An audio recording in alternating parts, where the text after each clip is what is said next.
Baik, terima kasih Bapak. Selamat pagi Bapak Ibu yang saya hormati, para guru besar. Salam hormat saya. Terima kasih Bapak Ibu, saya diajak untuk mendiskusikan tentang kurikulum. Eh, Mohon izin untuk tes saja, apakah suara saya jelas ya Bu, Bapak Ibu sekalian? Jelas Pak, jelas. Sangat jelas. Baik. Jelas Pak, jelas. Ya, terima kasih Bapak. Karena tadi ada di chat itu memang banyak bocornya ya Pak. Jadi saya hanya tes. Baik Bapak Ibu, perkenankan saya share screen untuk ini. Baik. Bapak Ibu, saya khusus saja karena saya baru terima undangannya semalam ya Bu. Mohon maaf saya pikir tidak jadi ya. Karena sampai semalam tidak terima saya undangannya. Kelihatannya tidak tahu. Jadi mungkin kelupaan Ibu Diah. Baik Bapak Ibu, jadi saya buat judul begini, nanti kita akan bahas. Nah, perkenankan saya menyajikan ini. Kalau kita mengembangkan kurikulum, sebetulnya di panduan dikti itu sudah lama sekali dan dikembangkan tahapan-tahapannya. Semacam ini misalnya ya. Kemudian tahap keduanya yang B itu seperti ini, tahap ketiganya ini. Nah, di sana juga disampaikan siapa yang harusnya melakukan itu. Jadi kemudian pengetahuan apa yang diperlukan. Nah, sebelah kanan pengetahuan itu bisa terus berkembang. Kalau dulu itu undang-undang diktinya 2012 itu sebelum itu ada undang-undang yang berbeda lagi. Rangka kualifikasi misalnya kan konsep UBE yang sekarang dulu tidak ada. Nah, Bapak Ibu kalau kita lihat seperti ini seperti daftar buku. Kalau saya mencari buku, maka saya lihat daftarnya, kemudian saya memilih objek-objek yang penting yang kita mesti bahas. Jadi perkenankan saya memilih tidak urut seperti ini, tetapi memilih yang esensial. Nah, mohon izin untuk itu. Nah, Bapak Ibu, saya menuliskan seperti ini, Bapak. Ada perkembangan kebijakan dan konsep kurikulum. Tahun 94 yang kita sebut dengan kurikulum nasional itu melegenda gitu ya. Saya ikut rapatnya sekali di ITB. Sayangnya kurikulum nasional itu tidak sesuai dengan konsep yang dibahas. Itu untuk ujian negara lebih banyak. Nah, tahun 2000 muncul yang kurikulum inti dan institusional. Ini mulai perubahannya karena adanya hasil report dari IB, International Bureau of Education, yang dilaporkan oleh Delors. Jadi ini dengan menjadi 4 pilar pendidikan tinggi itu yang mengubah. Kemudian tahun 2012 keluarlah kerangka kualifikasi. Jadi ini yang perubahannya. Dan bagaimana sebetulnya yang tahun 2020-2021. Nah, mari kita lihat begini. Esensinya kurikulum 94 itu adalah penguasaan ilmu, iptek. Nah, ini yang sering disebut dengan content based kurikulum. Jadi isi yang penting itu yang dipentingkan. Kemudian yang tahun 2000 yang dipentingkan itu pencapaian kemampuan dan kompetensi. Sayangnya rumusan itu sedikit melonggarkan tentang ipteknya. Itu tahun 2000. Nah, sering disebut competence based kurikulum. Hanya berbicara pada sisi kompetensinya, begitu. Jadi tidak terlalu melebar kepada pengetahuan lain. Sedangkan yang di sini pemenuhan CPL ini adalah standar. Jadi mau diukur seberapa lulusan kita ini. Tidak boleh tadi kalau disebut UM itu Makassar, UM Cirebon dan sebagainya. Mestinya ada kualifikasi yang setara. Tidak boleh misalnya dokter lulusan Merauke itu kalau bedah itu mesti infeksi gitu. Tidak boleh. Jadi mesti ada kesetaraan. Ini tahun 2012. memang disebutnya kurikulum yang mengacu aja dikti. Oke. Nah, Bapak Ibu, pertanyaannya, apakah tahun 2000 terus keluar yang namanya kurikulum MBKM? Kalau dicari referensinya, tidak ada itu. Jadi, saya juga heran kalau ada istilah MBKM itu jadi kurikulum MBKM. Gitu ya. Jadi, ini yang jadi pertanyaan. Nah, tetapi yang dituliskan adalah ini. Jadi, yang berkaitan dengan perkembangan industri 4.0, bahkan yang social change itu yang 5.0. Kemudian di SNDikti dituliskan istilah MBKM, tapi di situ tidak ada sebenarnya SNDikti. Nah, di sini saya tulis ada UBE. Nah, ini sebenarnya istilah yang sudah lama, tetapi kita secara embedded ditulis di dalam standar. Bapak Ibu, mari kita lihat sasarannya apa. Dibesarkan. Jadi kalau Bapak Ibu lihat ini, dulu kalau kita ini kuliah, saya sarjana, tidak ada rumusan bisa apa. Tapi berikutnya ini lulus standar kompetensi, jadi ada standarnya. Kalau berikutnya itu lulus standar nasional. Jadi kerangka kualifikasi adalah sebetulnya kalau ukur penggaris kualitas nasional. Nah, bagaimana yang ke-8 ini sekarang ini? Nah, ini yang diharapkan Mas Menteri itu adalah lulusan yang adaptif, tapi diakui dunia kerja. Yang adaptif saja tidak diakui, ya tidak ada gunanya. Diakui memang bagus, tapi saya tidak pakai. Itu mungkin. Gitu. Jadi, inilah sebetulnya yang spesifik yang kita mau bahas di situ. Nah, jadi kalau kita nanti membuat rumusan kurikulum, ribut tentang mata kuliah, berarti kita ketinggalan tahun 94. Ribut tentang standar kompetensi, berarti kita ketinggalan tahun 2000. Gitu. Jadi kita mesti dengan pemikiran yang baru. Nah, baik. Bapak Ibu, saya sebutkan seperti ini. Apa sebetulnya UBE? Kalau lihat ini simple saya gambarkannya. Sebuah kurikulum, katakan ini 8 semester, S1 gitu. Terus dirumuskan capaian pembelajaran lulusannya. Biasanya setiap mata kuliah itu saya menggunakan referensi atau AUN atau buku tertentu yang menyebut CPL itu disebut Learning Attendance Program Outcomes, gitu ya. Kemudian mata kuliah disebut Course Learning Outcome, gitu ya. Nah, itu saya menggunakan CP mata kuliah. Ini dicapai lewat pembelajaran. Nah, semua yang usaha seperti ini disebut OBE. Jadi kalau Bapak Ibu lihat rumusannya, sebetulnya bagaimana kita merancang, bagaimana kita mendelivery, bagaimana kita merekam, bagaimana kita effortnya, itu semua untuk mengarah kepada outcome. Ada ciri-cirinya seperti ini. Salah satunya yang nomor 2. Kalau nomor 1 pasti fokus pada outcome. Masih ditulis kompetensi. Ya. Yang kedua itu backward kurikulum. Jadi mulai dari ujungnya, tidak mulai dari depan. Ya. Dan itu yang create learning opportunity. Jadi itu yang menjadi menarik untuk ini. Nah, nomor 3 itu adalah indikator-indikator, constructive alignment dan constructive method, itu ciri-cirinya.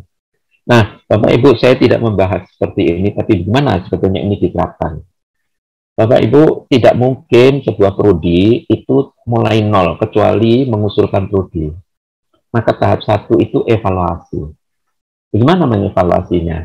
Saya menggambarkan kurikulum seperti ini, Bapak Ibu, sederhana begitu. Ada CPL-nya, ini pembelajaran, ini adalah lulusan, ini surat keterangan tanding ijazah, dan ini adalah pengguna lulusan.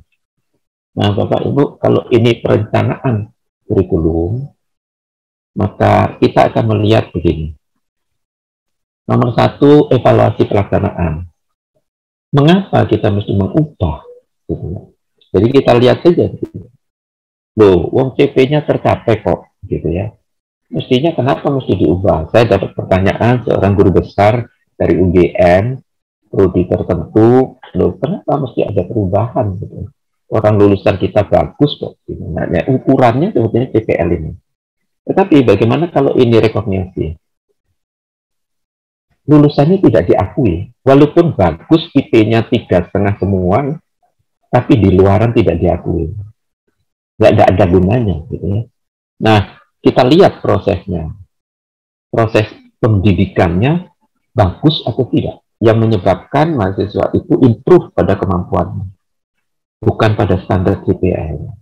Nah, ini kalau pelaksanaan. Tapi mungkin kita mikirnya adalah tentang pemikiran.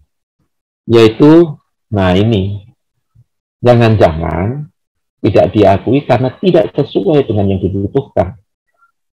Jadi rumusannya bagus, tapi tidak sesuai yang dibutuhkan. Atau kita yang keliru membuat konsepnya dan metodenya, standarnya. Misalnya standarnya terlalu rendah. Kemudian metode yang digunakan di dalam proses itu tidak tepat. Gitu. Nah, contoh sekarang dengan pandemi, dengan IT, itu kalau kita masih kuliah saja seperti offline, jadi tinggal tidur oleh mahasiswa. Jadi metodenya tidak sesuai dengan zamannya. Learning outcome-nya seperti ini, metodenya seperti ini. Gitu. Itu yang sering disebut dengan alignment nantinya. Baik, Bapak Ibu, ini evaluasi. Nah, saya menyebut kira-kira ada 3 tekniknya, gitu. Evaluasi kurikulum. Satu kira-kira teknik evaluasi. Ini CP-nya dulu. Jadi kalau CP itu dituliskan di sebelah kiri, kemudian ini mata kuliah yang sudah ada sekarang, kita cek mata kuliah itu. Seberapa jauh sebuah mata kuliah itu berkontribusi pada pemenuhan CP-nya. Jadi kita bisa cek misalnya bahasa Indonesia ini yang biasa hampir semua mata kuliah ada di S1. Kalau dosennya mencontreng seperti ini, artinya mahasiswa dosen itu, bahasa Indonesia itu berkontribusi terhadap pemenuhan CPL. Ini ceknya pertama. Nah, saya bisa pertanyakan gitu ya, kalau ini yang kontribusinya, apa yang diajarkan di setiap ini? Nah, itu kita bisa tanyakan. Mengapa Bapak Ibu kalau memeriksa skripsi mahasiswa kita, itu banyak kalimat yang tidak karu-karuan ya. Ada kalimat yang tidak lengkap. Walaupun demikian, maka justru, itu kan tidak ada subjek kalimat itu. Bahkan kalau skripsi atau tesis di S2 itu, cara membuat premis. Premis pertama benar, premis kedua salah. Bagaimana mengambil keputusan, itu mestinya dalam bahasa Indonesia. Nah, kita bisa cek, misalnya, ini tingkat kontribusinya, seberapa jauh, gitu ya. Nah, ada mata kuliah nanti kalau dievaluasi, tidak ada kontribusi, sebetulnya boleh dihapus. Itu evaluasi pertama, ini tekniknya. Jadi kalau memang tidak berkontribusi, dihapus saja mata kuliah itu. Dari pengalaman saya di prodi saya, itu setiap perubahan kurikulum 4 tahunan, 5 tahun, kita bisa mengubah atau menghapus 3 mata kuliah. Dan dalam pelaksanaannya tidak. Gitu ya. Nah, berikutnya nanti indikator ini. Bapak Ibu bisa lihat seperti ini. Ini indikator proses yang ada AUN. Jadi kalau Bapak Ibu mau level regional, itu ini contohnya. Jadi AUN itu membuat proses bagaimana sih stakeholder input, ELO-nya itu extended learning outcomes. Kemudian sampai pada assessment prosesnya itu ada nggak linkage-nya? Itu dua. Yang berikutnya adalah seperti ini. Saya buat skema kalau di tempat Bapak Ibu di UMM khususnya itu universitasnya, kemudian fakultasnya banyak sekali, prodinya banyak sekali, laboratorium itu organnya. Apa yang luarannya? Universitas keluarkan visi misi, fakultas masih keluarkan. Kalau prodi mestinya luarannya kurikulum. Kemudian luarannya laboratorium itu keluarannya mata kuliah. Kalau dosen luarannya apa? Nah, RPS membuat. Kalau kita lihat seperti ini, visi itu adalah mewarnai ini. Profil lulusannya, CP lulusannya, kemudian mata kuliahnya, CP-nya kayak apa, kan kemudian pembelajarannya. Nah, Bapak Ibu bisa lihat, ini adalah perencanaan tim kurikulum. Nanti ada dilanjutkan. Nah, biasanya, nah kebetulan Bapak Ibu, forum ini sudah bergerak bersamaan. Jadi ini adalah forum sejenis. Mestinya begitu. Tadi ada Ibu Tri sebagai forum. Maka sebetulnya ini sudah memberikan masukan. Nah, bagaimana nanti pada pelaksanaannya? Kalau ini dosennya, ini mahasiswanya. Kenapa mahasiswa saya beri yang hitam, coklat tua? Karena forum fokus pada OBE adalah kepada kebutuhan mahasiswa. Nah, kalau kita lihat, apakah hasil belajar itu align? Nah, ini yang prinsip OBE-nya. Jadi, kalau kita nanti hasil belajarnya hanya diukur IP, tidak pada CP, maka sebetulnya tidak ada gunanya. Itu yang menyebabkan Pak Menteri mengatakan itu lulusan dengan IP dan segala macam itu tidak ada manfaat, gitu ya. Nah, ini sebetulnya yang penting. Nah, Bapak Ibu, itu evaluasi, dikatakan evaluasi, tapi bagaimana pengembangannya, Pak? Saya tunjukkan begini, Bapak Ibu, kalau Bapak Ibu itu universitas besar, maka prodi-prodi kurikulum, sebetulnya apa yang menyebabkan? Mau menjawab ini, kurikulum itu akan menjawab profil lulusan. Jadi kalau ditanya UMM itu yang fisik itu menghasilkan orang seperti apa? Itulah profil. Nah, profil itu sebetulnya dituliskan dalam CPL. Ini lulusan luar. Kemudian ditulis juga di dalam rencana oleh karena itu CPL-nya yang di ujung dipindahkan ke dalam deskripsi rencana, plan-nya. Nah, ada satu hal yang perlu sering jarang sekali diomongkan di kurikulum adalah ini. Cara mencapai CPL. Yang diomongkan dalam konsep kurikulum selalu mata kuliah, susunan struktur, dan sebagainya. Tapi bagaimana sebuah mata kuliah itu dijalankan, itu jarang diomongkan. Itu nanti kalau sudah pada dosen. Nah, ini yang sering keliru. Jadi Bapak Ibu, gambaran terhadap cara itu sebetulnya sejak awal. Nah, bagaimana caranya ini? Kalau di skema disebutnya pembelajaran. Bapak Ibu, salah satu yang menjadikan kita ini konsep manajemen, Bapak Ibu pasti hafal betul, Deming Cycle, itu yang disebut plan, do, check, act. Jadi kalau ini plan, ini do, check, act, gitu ya, PDCA. Nah, Bapak Ibu lihat ini, inilah sebetulnya kurikulum. Jadi kurikulum bukan dokumen mata kuliah, bukan. Kurikulum juga hanya pembelajaran, bukan. Tapi keseluruhan proses ini.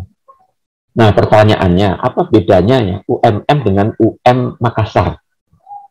Dengan Cirebon? Tadi ada disebut, mungkin ada cirinya. Nah, apa yang menyebabkan berubah itu? Di sini. Universitas itu memiliki visi sendiri dan visi sendiri. Ya. Nah, Bapak Ibu, ini yang perlu dipertimbangkan. Ya. Unsur yang diperhatikan. Ya, Bapak Ibu, ini yang perlu diperhatikan yaitu perkembangan lantas regulasi. Saya tidak warna. Nah, Bapak Ibu, kalau kita nyusun kurikulum, ini adalah pemikiran yang orang tidak pernah tahu. Jadi kalau saya membaca kurikulum yang ada di UMM misalnya, fisik, saya tidak pernah tahu. Apa maksudnya? Kenapa? Karena bagaimana Bapak Ibu mempertimbangkan perkembangannya, bagaimana Bapak menangani regulasi, dan bagaimana Bapak menjaring mahasiswanya itu, karakteristik mahasiswanya. Saya tidak tahu. Yang saya tahu hanyalah wujudnya saja. Ini mata kuliahnya ini sekian SKS, ini mata kuliah ini sekian SKS. Tapi tidak tahu pemikirannya. Nah, disinilah sebetulnya yang penting, Bapak Ibu. Pemikiran itu adalah hak Bapak Ibu. Nah, Bapak Ibu, yang di sini, kenapa CPL di situ? Ini sebetulnya adalah ujungnya, tetapi dimulai dari situlah mulainya. Itu yang disebut backward. Jadi kalau rumusan CPL-nya itu tidak benar, maka ke belakangnya sebetulnya tidak ada manfaatnya. Jadi ini peta, saya akan membatasi diri nanti dalam proses ini. Nah, Bapak Ibu, ini teknik pengembangannya ada E, tapi silakan Bapak Ibu nanti koreksi. Tapi kira-kira begini, nomor 1 itu CP. CP dari mana diturunkan? Nah, ini akreditasi sudah mengubah.